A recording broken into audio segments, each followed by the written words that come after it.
জানো তো আজকে সকাল থেকেই মনটা অনেক খারাপ। যখন থেকেই শুনেছি ভাই আর মন আজকে চলে যাবে তখন থেকেই মনটা অনেকটাই খারাপ। আমরা জানতাম আজকে চলে যাবে, কতটা দিন আমাদের সাথে রয়েছে, আজকে ভাই আর মন চলে যাবে বলে অনেক মন খারাপ করছে সবার। কিছু করার নেই, কাজের সূত্র যেহেতু ভাইকে যেতেই হবে নাসিকে, তাই কিন্তু ভাই সকাল সকাল কিন্তু ঘুম থেকে উঠে পড়েছে। না অবশ্য আমি ওকে টেনে তুলেছি, মা বলছে অনেকটা লেট হয়ে যাবে ডেকে তোল, তাই ওকে ডেকে তুলে দিলাম।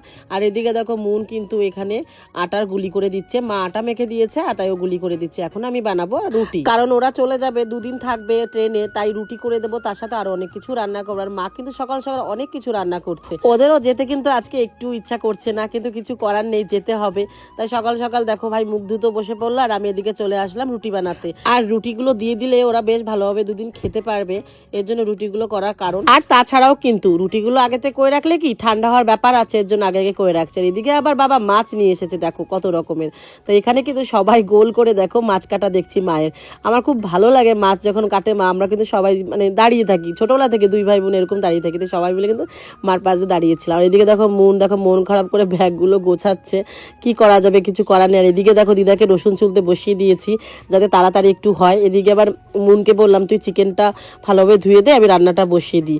আর ব্যাস এদিকে কিন্তু রুটিগুলো সব কমপ্লিট হয়ে গেছে করা। এদিকে আমি জিরের জল খাবো বলে জিরে ফুটতে বসিয়েছি, এদিকে ভাতও কমপ্লিট হয়ে গেছে।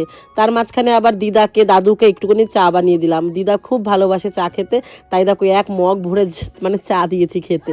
তারপর দেখো দাদুকেও চা দিয়ে দিলাম, বাবাকে চা দিয়ে দিলাম, সবাই একটু সকালবেলা চা বিস্কুট খেলো। এবার চলো আমি এদিকে মানে চিকেনটা রান্না করে ফেলি। আর মা তো ওইদিকে বাদবাকি রান্নাগুলো উনুনে করছে, আর যেহেতু মাংসের ব্যাপারটা এদিকে মানে গ্যাসেই করতে হবে, মা তো রান্না করবে না।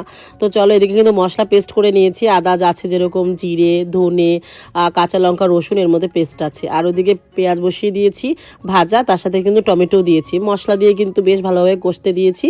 আর মশলা থেকে তেল ছেড়ে দিলেই কিন্তু দিয়ে দেবো এখানে চিকেনটা। আর আজকে চিকেনটা কিন্তু ব্রয়লার মুরগির না, এটা হলো দেশি মুরগির মতনই, এটা হলো কক মুরগি। তো যাই হোক এটা রান্না করছি। আর আলু দিয়েছি এর মধ্যে কয়েক পিস, আলুটা ভাজিনি আমি, আলুটা না ভেজে দিয়েছি যেহেতু তাড়াতাড়ি হয়ে যাবে এর জন্য। আর না ভেজে আলু রান্না করলেও কিন্তু ভালো লাগে মাংসের মধ্যে। তো যাই হোক এদিকে কিন্তু অনেকটা চিকেন আমি রান্না করছি, যেহেতু আমি খাবো এদিকে এদিকে ওদেরও দিয়ে দেবো, এর জন্য একটু বেশি বেশি করে রান্না করা হয়েছে। আমি আবার বোনকে বললাম আমাকে 2 পিস কষা মাংস দে, তাই দেখো আমাকে সুন্দর দেখে মানে বেশ ভালো ভালো পিস দেখে আমাকে কষা মাংস দিয়েছে। নিয়ে যাচ্ছিলাম স্বাদ করে খাবো বলে, দরজায় গুঁতো লেগে হাতের থেকে দেখো মাংসটা পড়ে গেছে, মানে পুরো মানে অবাক, আমি কি করে হাতেতে পড়ে গেল বুঝতেই পারলাম না। আর এদিকে ভাই দৌড়ে এসেছে, যা দিদি মাংসটা পড়ে গেল, কোনো ব্যাপার না। তারপরে আবারও কিন্তু কষা মাংস নিয়ে দুই ভাই বোন কিন্তু রুটি দিয়ে খাওয়া শুরু করে দিলাম, যেহেতু সকালবেলাটাই দুটো রুটি দিয়ে আমরা সবাই মিলে খেলাম, দুপুরবেলা আবার খাবো যেহেতু রান্না বান্না আরও হচ্ছে। তো দেখো দুই ভাই মিলে কিন্তু একসাথে খেয়ে নিচ্ছি, আর আবার কবে খাবো একসাথে, তাই একসাথেই কিন্তু খাচ্ছি। আমরা বেশিরভাগ কিন্তু একসাথেই খেতাম আগে। যাই হোক সবাই মিলে কিন্তু সকালে একটা দুটো রুটি খেয়ে নিলাম কষা মাংস দিয়ে। আর এদিকে কিন্তু মা আবার বসিয়ে দিয়েছে আর একটা রান্না, যেটা ভাই খেতে চেয়েছিল, চিংড়ি মাছ দিয়ে কুমড়ো পাতা বাটা, এটা কিন্তু দারুণ খেতে লাগে। আর মা অলরেডি বেটেও ফেলেছে, দারুণ হয়েছিল। এদিকে ভাই দেখো পেয়ারা পারছে, কাকা বললো তুই তো চলে যাবি, তোর জন্যই পেয়ারা দুটো বড় করে মানে রাখা হয়েছিল গাছে প্লাস্টিকতে বেঁধে। তো দেখো পেয়ারাটা কাটা হয়েছে, পেয়ারাটা কি টেস্টি। আর একটা কথা বলি, যে পেয়ারা গাছ থেকে পেয়ারা পাড়া হলো, এই পেয়ারা গাছটার বয়স ভাইয়ের যত বছর বয়স তত বছরই কিন্তু পেয়ারা গাছটার বয়স। ভাইয়ের যে 26 বছর বয়স, এই গাছটার বয়স ঠিক 26 বছর। ও যখন হয়েছিল তার 2-3 দিন বাদেই কিন্তু গাছটা লাগানো হয়েছিল। তো যাই হোক পেয়ারাগুলো কিন্তু প্রচণ্ড মিষ্টি আর খুব টেস্টি খেতে, আর দানা কম মাংস বেশি। তো যাই খেয়ে নিলাম সবাই মিলে। এদিকে কিন্তু ভাই অলরেডি রেডি হয়ে গেছে, মুনও রেডি হয়ে গেছে, এখন ওরা খাওয়া দাওয়া করে বেরোবে। তো দেখো মা কিন্তু দিদি সমস্ত খাবার মানে বেড়ে ফেলেছে, আর অনেক কিছু রান্নায় আছে। দেখো 2 ধরনের বাটা আছে, কচুর শাক আছে, ইলিশ মাছের মাথাতে, চিংড়ি মাছ আছে, লাউ চিংড়ি করেছিল, এখানে শিং মাছের ঝোল করেছিল, রুই মাছের ঝোল ছিল, তাছাড়াও কিন্তু ছিল তেলাপিয়া মাছের রসা। আর এদিকে দেখো মা ভাইকে কুল আর হলুদ দিয়ে দিচ্ছিল, যাতে ওখানে গিয়েও আচার করে খেতে পারে আর হলুদটা পাখানে খালি পেটে খেতে পারে। যাক এখন কিন্তু গাড়ি চলে এসেছে, এখন সবাই মিলে এখন ওদেরকে রাস্তায় আগিয়ে দিতে যাব। এদিকে দেখো মা কান্নাকাটি শুরু করে দিয়েছে, যেহেতু ওরা চলে যাবে।